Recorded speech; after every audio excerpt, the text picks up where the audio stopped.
Yo, what's up, guys? Talk Sammy here to bring you guys Battle Girls Time Paradox or Sengoku Otome, whatever you want to call it. Episode 7 review. Yeah,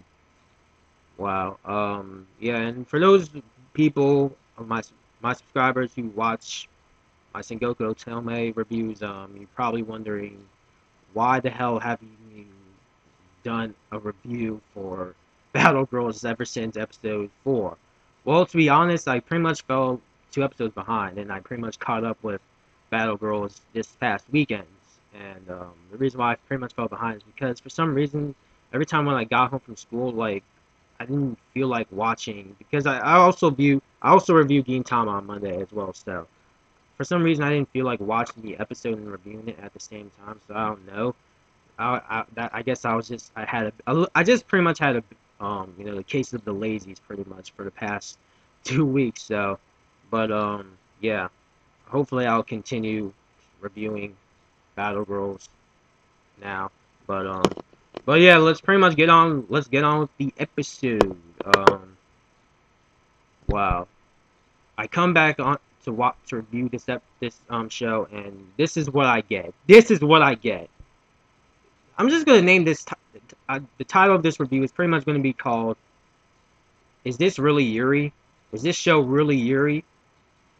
Because this episode kind of just proves it. Because like pretty much what happens in this episode, like they for some reason Hideyoshi comes up with this idea for Nobunaga and the others to have a play, and pretty much like Hideyoshi's like having is kind of having trouble to make up a script for the play that she wants for some weird reason, and and then she ends and her script ends up being like I guess part of an adaptation of one of Yoshimoto's Yuri stories, which pretty much if you know if you watch anime long enough you damn know what the fuck Yuri is. So I'm not going to explain what Yuri is, but yeah, so pretty much this episode's just fucking Yuri up the ass.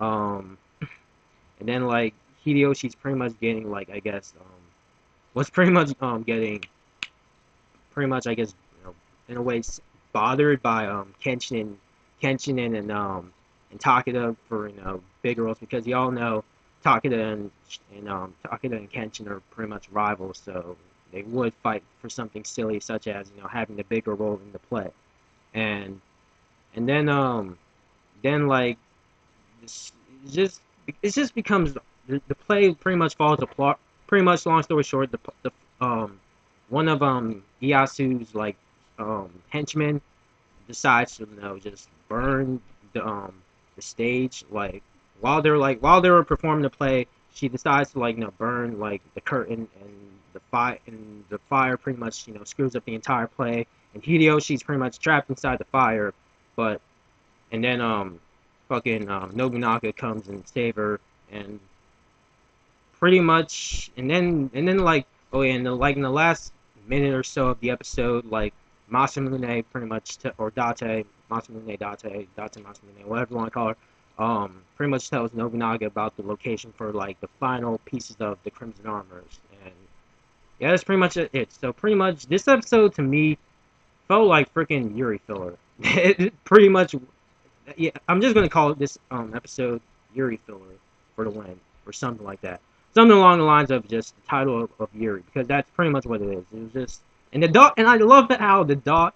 And the only thing I enjoyed from this episode was that the fucking dog was like getting all horny every time there was like pretty much a girl on girl scene. And I love how when like they had the girl on girl scene where like pretty much all the girls were going to like pretty much sleep with Nobunaga.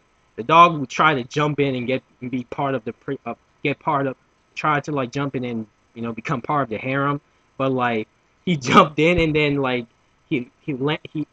not he didn't land on, but he pretty much got bounced off by by by Takeda's butt. So he was pretty much sent flying to wherever the hell.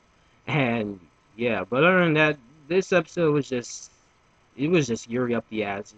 It really was. So anyway, what are your thoughts on the episode for those who watched it? Still gonna complain. I hope to, do episode 8 next week if I don't get lazy enough, to not do it. But yeah, leave any comments below if you have any, and yeah, this is Seasonal Talk Sam, and I'll catch you guys later.